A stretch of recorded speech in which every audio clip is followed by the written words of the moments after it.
วันนี้เราจะไปใส่ตุ้มกันนะครับตุ้มของเราก็คือมีอยู่6 ลังนะครับเดี๋ยววันนี้เราจะไปใส่อีกที่หนึ่งนะครับเมื่อวานไปใส่ที่หนึ่งจะลองดูครับว่าวันนี้ไปใส่แล้วผมจะเข้าเยอะไหม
ตอนนี้ต้องรอให้ฝนหยุดตกก่อนนะครับเดี๋ยวเราค่อยไปกันนะครับตอนนี้ฝนกำลังตกอยู่นะครับ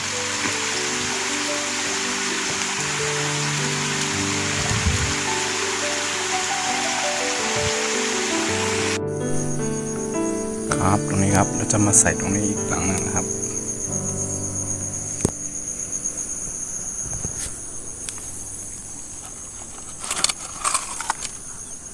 นี่ครับตุ้มของเราครับรูเข้าครับนะครับใส่ตรงนี้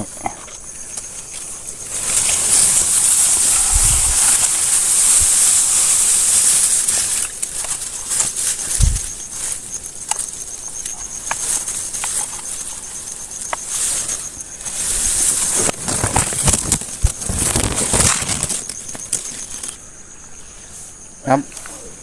เราจะมาใส่หลังที่2ครับนี่ครับหลังที่2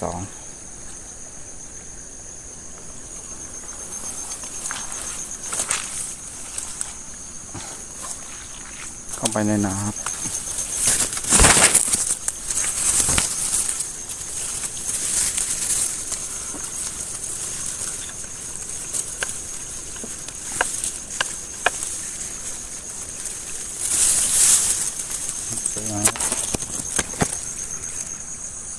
ต่อไปเราจะไปใส่หลังที่3ครับ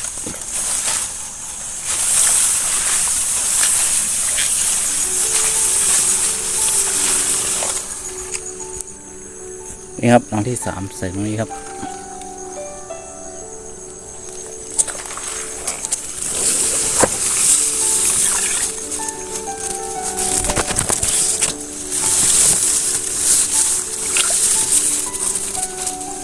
กดแรงๆครับ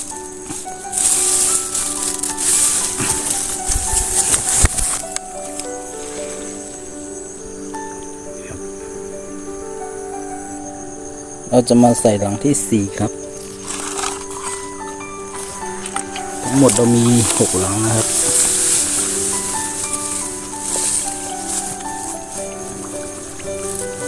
วันนี้เรามาดูกันนะครับว่าจะได้กี่ตัว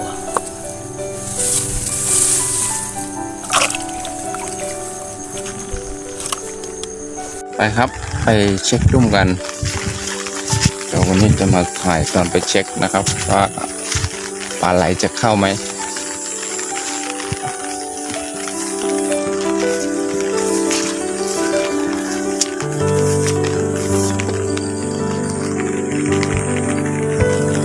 นี่ครับ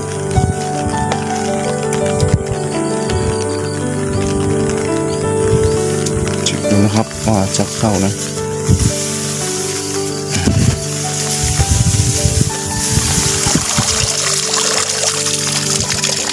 ไม่มีครับไม่มี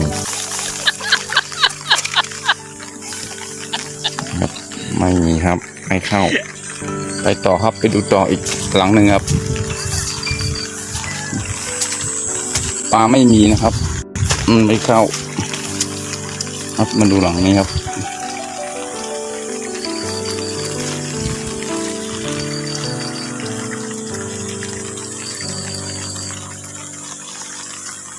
นะครับนะครับ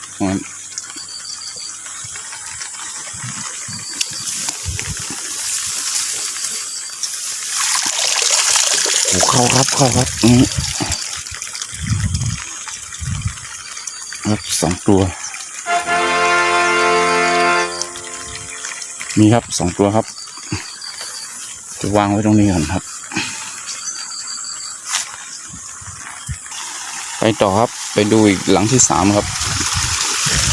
หลังที่3ครับจะเข้า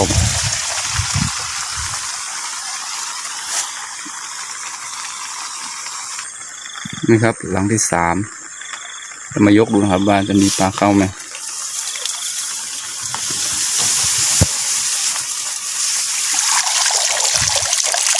มีครับตัวหนึ่งครับแต่ไม่ตัวใหญ่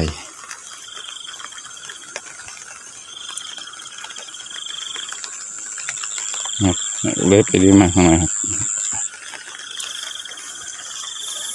ครับหลังที่4ไม่เข้าครับไม่มีครับเดี๋ยวเราจะไปดูหลังที่5กันต่อนะครับนี่ครับหลังที่5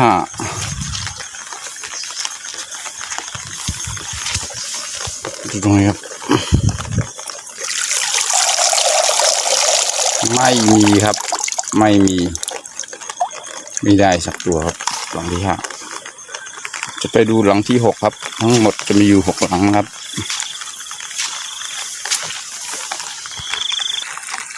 นี่ครับหลังที่6อยู่ตรงนี้ครับเราจะมายกดูว่าจะมีปลาไหลเข้าไหมครับ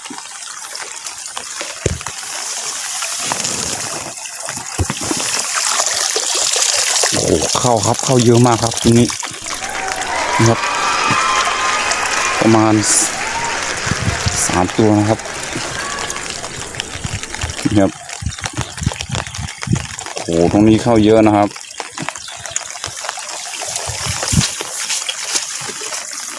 มาถ่ายดูข้างในครับ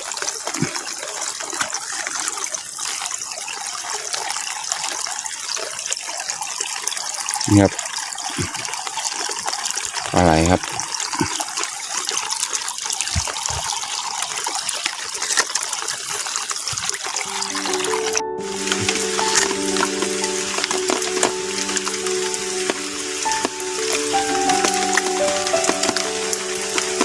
1 ตัวครับ2 ตัว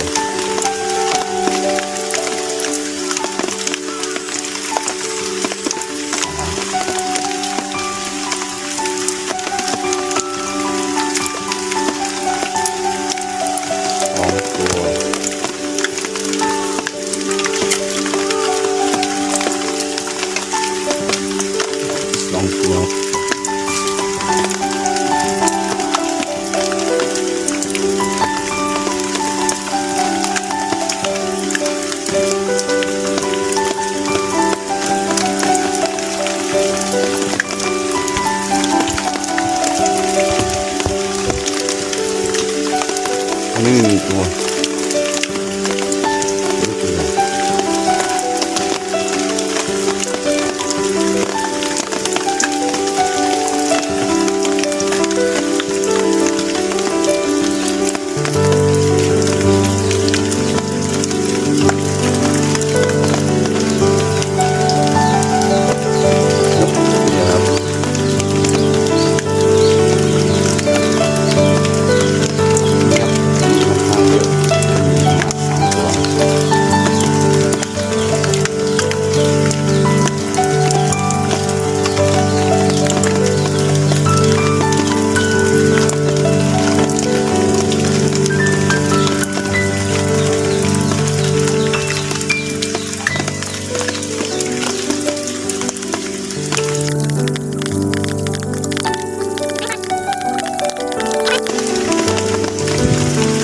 ครับวันนี้ทั้งหมดเรา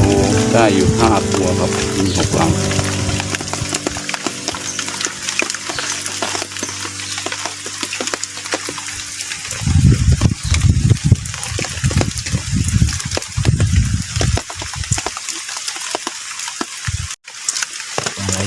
ได้วันนี้ทั้งหมดมี6ตัวครับเราจะปิดปล่อยไว้ในบ่อ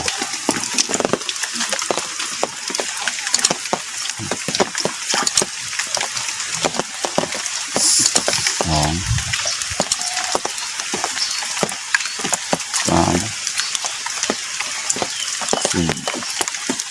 5แล้วก็จะปล่อยไว้ในบ่อแบบนี้ครับ